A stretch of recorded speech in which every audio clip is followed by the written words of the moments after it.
बिस्मिल्लाहिर्रहमानिर्रहीम। अस्सलाम वालेकुम नाज़रीन, आप यूट्यूब चैनल देख रहे हैं। मैं इमरान खान हूँ। ISPR की प्रेस रिलीज आ गई और 9 मई के जो मुल्ज़िमान फ़ौजी अदालतों में मौजूद थे वहाँ से उनको मिलिट्री कस्टडी से फ़ौजी अदालतों से उनको सज़ाएँ सुना दी गई हैं। 25 मुजरिमान को सज़ाएँ अनाउंस की गई हैं और जो ISPR ने कहा वो मैं आपको पहले बता देता हूँ, फिर मैं आपको इसकी खबर की तफसीलात देता हूँ। ISPR के मुताबिक सानिया 9 मई में मुलव्वस मुजरिमान को सज़ाएँ सुना दी गई हैं। 9 मई 2023 को कौम ने सियासी तौर पर भड़काए गए इश्तियाल अंगेज तशद्दुद और जलाओ गिराव के अफसोसनाक वाक़यात देखे। 9 मई के पुरतशद्दुद वाक़यात पाकिस्तान की तारीख में एक स्याह बाब की हैसियत रखते हैं। ISPR के एलामी में कहा गया कि नफरत और झूठ पर मबनी एक पहले से चलाए गए सियासी बयानिए की बुनियाद पर फौजी तनसीबात बशमूल शोहदा की यादगारों पर मुनज़्ज़म हमले किए गए, उनकी बेरुमती की गई। और इसके बाद जनाब जो तफसीलात हैं वो ये हैं कि कुछ मुकदमात कानून के मुताबिक फील्ड जनरल कोर्ट मार्शल के लिए भिजवाए गए, जहां मुनासिब कानूनी कार्रवाई के बाद इन मुकदमात का ट्रायल हुआ। 13 दिसंबर 2024 को सुप्रीम कोर्ट ऑफ पाकिस्तान के 7 रुकनी आईनी बेंच ने ज़ेर इल्तवा मुकदमात के फैसले सुनाने का हुक्म सादिर किया। वो मुकदमात जो सुप्रीम कोर्ट के साबिका हुक्म की वजह से इल्तवा का शिकार थे। फिर उन्होंने कहा जनाब 25 मुल्ज़िमान को सज़ाएँ सुना दी गई हैं और ये सज़ाएँ तमाम शवाहिद की जाँच पड़ताल और मुनासिब कानूनी कार्रवाई की तकमील के बाद सुनाई गई हैं। सजा पाने वाले मुल्ज़िमान को कानूनी तकादे पूरे करने के लिए तमाम कानूनी हुकूक फराहम किए गए। इंसाफ तब होगा जब मास्टरमाइंड को आइन और कानून के मुताबिक सजा मिल जाएगी। उन्होंने कहा जी 9 मई के मास्टरमाइंड और मुनसिबा साजों को आइन और कानून के मुताबिक सजा मिल जाएगी, तब इंसाफ हो जाएगा सही मानों में। रियासत पाकिस्तान 9 मई के वाक़यात में मुकम्मल इंसाफ मुहैया करके रियासत की अमलदारी को यकीनी बनाएगी। सजा पाने वाले 25 मुल्ज़िमान के साथ नाम भी लिखे हुए हैं। किसी को 10 साल सजा हो रही है, किसी को 9 साल हो रही है, 7 साल हो रही है, 6 साल हो रही है, 4 साल हो रही है। कम से कम सजा यहाँ पे जो है वो 2 साल तक लिखी हुई है और हाँ 2 साल तक कम से कम सजा लिखी गई है। ये 25 मुल्ज़िमान जो हैं ये मुख्तलिफ पाकिस्तान के शहरों से हैं, यानी मर्दान से हैं, जिना हाउस वाले हैं, फैसलाबाद वाले हैं और मुल्तान कैंट चेक पोस्ट वाले हैं। फिर इसके अलावा जो है वो जिना हाउस के मजीद हैं, मियाँ वाली पे का एक मुल्ज़िम है, उनको भी सज़ा दी गई है। GHQ का मुल्ज़िम है, उसको भी सज़ा दी गई है। Jinnah house Punjab regiment centre Mardan से मुल्ज़िम है, उनको भी सज़ा दी गई है। मुल्तान कैंट चेक पोस्ट है एक और मुल्ज़िम, उनको भी सज़ा दी गई है। चकदरा किला के हमले पर भी बनू कैंट यहाँ पे भी है और PF बेस मियाँ वाली है और मर्दान है। यानी ये मुख्तलिफ इलाके हैं जहाँ पे मुल्ज़िमान को सज़ा दी गई है। अब 25 मुल्ज़िमान को नाज़रीन सज़ा सुनाई गई है, इसमें 10 साल तक की सज़ा शामिल है। मेरी कुछ चीज़ें बुनियादी मैं आपके सामने रखना चाहूँगा। सबसे पहले तो आप अपने ये ध्यान में रखें कि 9 मई हुआ क्यों। हुआ ये था कि हमने जो कुछ देखा 9 मई की सुबह इमरान खान साहब को रेंजर्स के लोग आते हैं और वो इस्लामाबाद हाई कोर्ट के अहाते के अंदर से शीशे तोड़ते हैं, दरवाज़ा तोड़ते हैं, अंदर दाखिल होते हैं। इमरान खान साहब को गिरबान से पकड़ते हैं और ज़ख्मी हालत में उनको घसीटते हुए ले जाते हैं। इमरान खान साहब पे वहाँ पे तशद्दुद भी किया जाता है। रेंजर्स के एहलकारों ने ज़बरदस्ती इमरान खान साहब को इस्लामाबाद हाई कोर्ट के अहाते के अंदर से गिरफ्तार कर लिया। इमरान खान साहब को उठा कर ले गए। उसके रद्दमल में पूरे पाकिस्तान के अंदर लोगों ने एहतजाज शुरू कर दिया और एहतजाज करने वाले लोगों की एक बड़ी तादाद ने कंटोनमेंट्स का रुख किया और वहां जाके एहतजाज किया। वहां पे तोड़फोड़ हुई। वहां जो उनको कईयों ने जो है वो शोहदा की यादगारें जो है वहां पे तोड़फोड़ की। कईयों ने कुछ जो मुजस्मे बने हुए हैं पुतले उनकी तोड़फोड़ की। कई जो है वो कुछ हाउसेस के अंदर घुसे, वहां पे तोड़फोड़ की। तो एक्चुअली जो इनके ऊपर इल्जामात हैं ये तनसीबात के ऊपर या इन चीजों के ऊपर अटैक करने के इल्जामात हैं। अब ये मामला शुरू हुआ किस चीज से? इमरान खान साहब की गिरफ्तारी से। ठीक 2 दिन के बाद 11 मई 2023 को सुप्रीम कोर्ट ऑफ पाकिस्तान में इमरान खान साहब को पेश किया गया। इमरान खान साहब वहां पे आए और उन्होंने आने के बाद सबसे पहले 9 मई के मामले की मजम्मत की। उन्होंने कहा मुझे तो कुछ पता ही नहीं है और ऐसी चीजों की मैं पुरतशद्दुद चीजों की मजम्मत करता हूं। और साथ ही इमरान खान साहब ने न सिर्फ मजम्मत की बल्कि सुप्रीम कोर्ट ऑफ पाकिस्तान ने इमरान खान साहब की जो 9 मई को गिरफ्तारी हुई थी इस्लामाबाद हाई कोर्ट से, जिसको रेंजर्स ने किया था, उसको गैर कानूनी गैर आईनी करार दे दिया। इमरान खान साहब को रिहा कर दिया गया। उसके बाद 5 अगस्त को इमरान खान साहब को दोबारा गिरफ्तार किया गया। जब 5 अगस्त को इमरान खान साहब को दोबारा गिरफ्तार किया गया तो फिर जिन केसेस में गिरफ्तार किया गया वो ये नहीं थे, 9 मई वाले नहीं थे। क्योंकि 9 मई में इमरान खान साहब को सुप्रीम कोर्ट ऑफ पाकिस्तान ने क्लीन चिट देकर छोड़ दिया था कि जनाब ये तो बंदा आपने गिरफ्तार कर लिया था और गैर कानूनी तौर पर गिरफ्तार किया था, तो वो गिरफ्तारी ही गैर कानूनी थी। अब इस्लामाबाद हाई कोर्ट में इस मामले का भी केस चल रहा है। अब दोनों चीजें जरा आप सामने रख लें। एक तरफ इस्लामाबाद हाई कोर्ट है, जस्टिस आमिर फारूक है। एक तरफ फौजी अदालतें हैं जहां पे जो जजेस बैठे हैं वो कर्नल हैं, यानी वो यूनिफॉर्म ऑफिसर्स हैं जिनका कानून का कोई एक्सपीरियंस नहीं है। एक तरफ यूनिफॉर्म ऑफिसर हैं जो कानून के बारे में नहीं जानते, एक तरफ आमिर फारूक साहब हैं जो कानून के बारे में जानते हैं। अब आमिर फारूक साहब की अदालत से एक साबिक वजीर आजम को अगवा किया गया, उसके ऊपर आमिर फारूक साहब आज 1.5 साल से ज्यादा गुजरने के बावजूद कोई हुक्मनामा नहीं दे सके, कोई सजा नहीं दे सके। जबकि जो लोग फौजी अदालतों ने गिरफ्तार किए उनको सजा देने में ताखीर सिर्फ इसलिए हुई कि उनको सुप्रीम कोर्ट ऑफ पाकिस्तान के हुक्म ने रोक रखा था और दूसरे हुक्म ने उनको इजाजत दी और उन्होंने सजाएं दे दी। अब मामला यह है कि 9 मई का आगाज होता है इमरान खान की गैर कानूनी गिरफ्तारी से। इमरान खान की गैर कानूनी गिरफ्तारी के ऊपर आज तक कोई अदालत पाकिस्तान के अंदर इंसाफ फराहम नहीं कर सकी। हालांकि यह वो मामला था जहां से सारा मसला शुरू हुआ था। जजेस जो है वो इंसाफ नहीं दे पा रहे और जो अदालतें जिनको सिविलियंस मानते ही नहीं है, पूरी दुनिया के अंदर आप जाकर पूछें मिलिट्री कोर्ट्स, तो वो कहते हैं military courts are not courts. यानी मिलिट्री अदालत जो होती है, फौजी अदालत, वो कोई अदालत नहीं होती क्योंकि उनका कोई कानूनी तजुर्बा नहीं होता। लेकिन उन्होंने सजाएं दे दी। एक तो यह बात हमें ज़हन में रखनी है कि जहां से मामला शुरू हुआ, जहां से फसाद शुरू हुआ, उस मामले पे अभी तक किसी अदालत ने पाकिस्तान की इंसाफ नहीं किया, नंबर 1।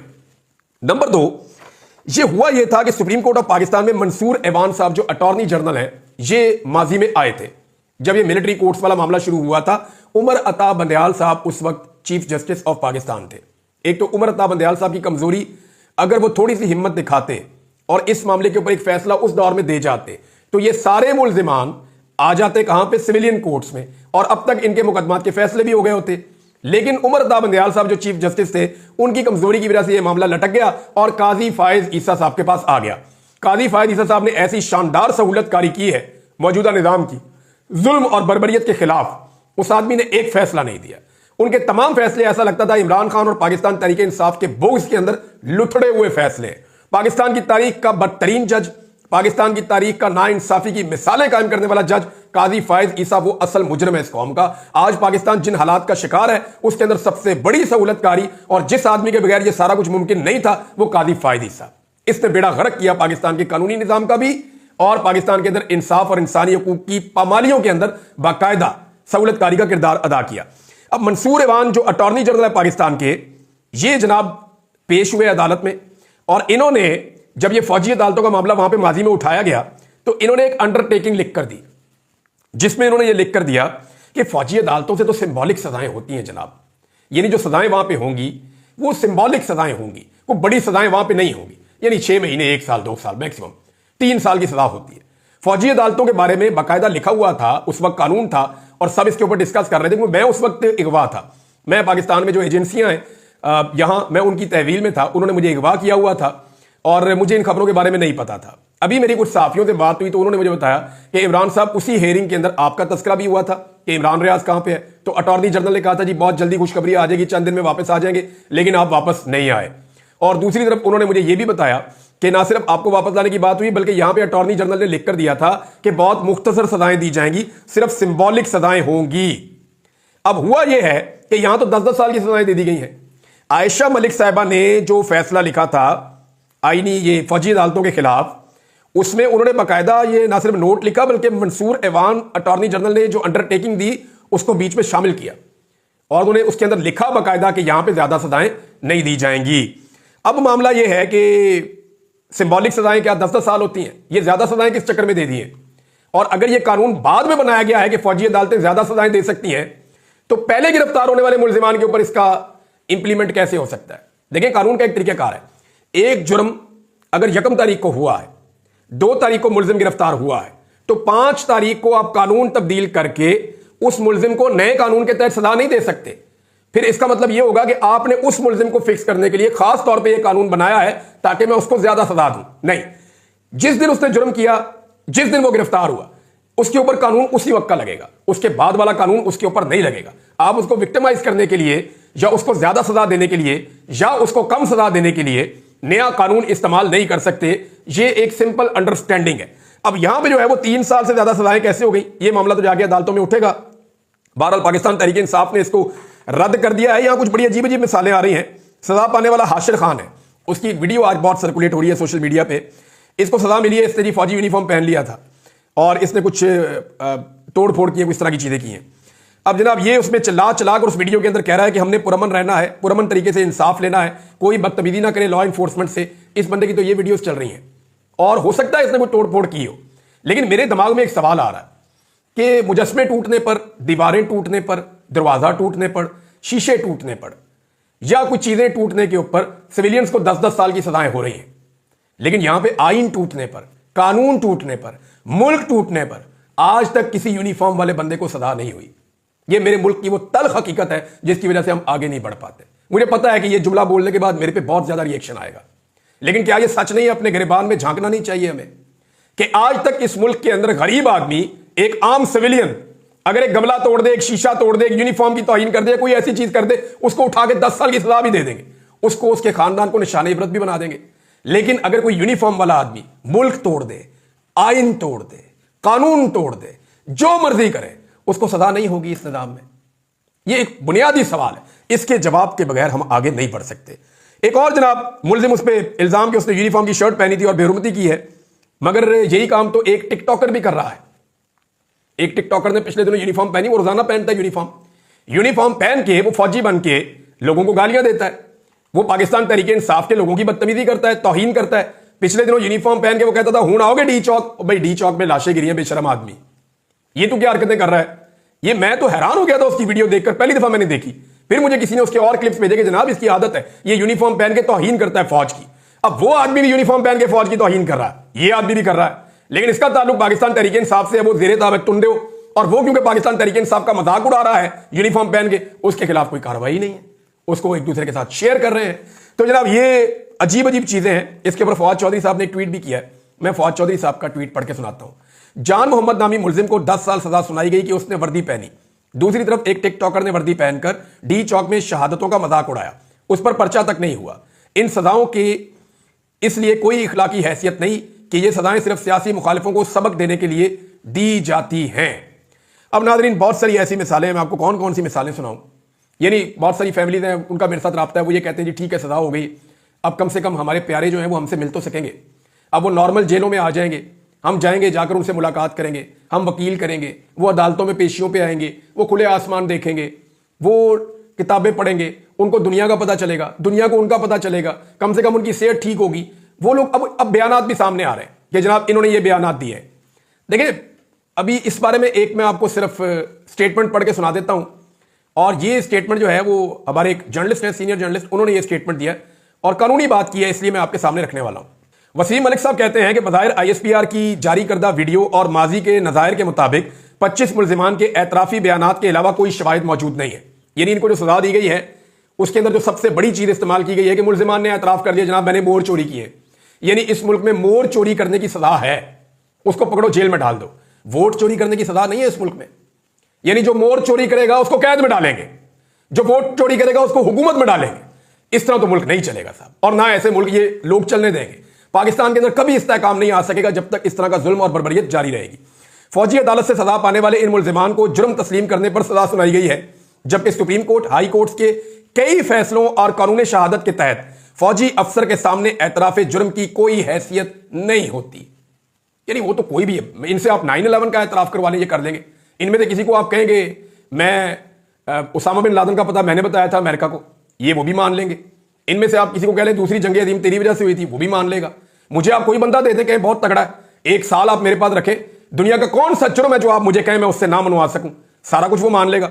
उन्होंने कहा जी कि फौजी अफसर के सामने एतराफे जुर्म की कोई हैसियत नहीं होती, सिर्फ FIR और एतराफी बयान सजा सुनाने के लिए काफी शवाहिद नहीं है। ये जनाब वसीम मलिक साहब ने कहा। अल्लाह ताला वसीम मलिक साहब की हिफाजत फरमाए, और तमाम वो सहाफ़ी जो लोग इस वक्त हक पर खड़े हैं अल्लाह ताला उनकी हिफाजत फरमाए। पाकिस्तान तहरीके इंसाफ ने इस मामले को चैलेंज किया है, और इमरान खान साहब का एक स्टेटमेंट भी है जो बहुत इंपॉर्टेंट है। देखिए ये मामला, एक बात हमें याद रखनी पड़ेगी, ये शुरू 9 मई को इमरान खान साहब की गिरफ्तारी से हुआ था। उसका फैसला आएगा तो बात आगे बढ़ेगी, और ये सारी चीजें जुड़ती हैं 26वीं आईनी तरमीम के साथ। अगर 26वीं आईनी तरमीम को फुल कोर्ट ने सुना और वो कलअदम हो गई तो ये सारी चीजें कलअदम हो जाएंगी, पाकिस्तान वापस पीछे जाकर खड़ा हो जाएगा और चीजों को दोबारा ठीक करना पड़ेगा।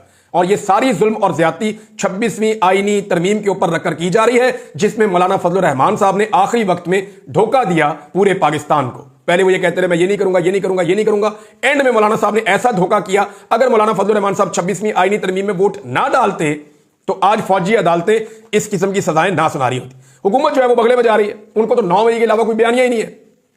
मुल्क की हर चीज इन्होंने बर्बाद कर दी, बेड़ा गर्क कर दिया इकोनॉमी का। कुछ आज पाकिस्तानियों के पल्ले नहीं है, लोग मुल्क छोड़कर जा रहे हैं, सरमाया लेकर पाकिस्तान से बाहर जा रहे हैं। इतना इन्होंने बेड़ा गर्क किया और सिर्फ एक चीज के पीछे छुपते हैं, 9 मई।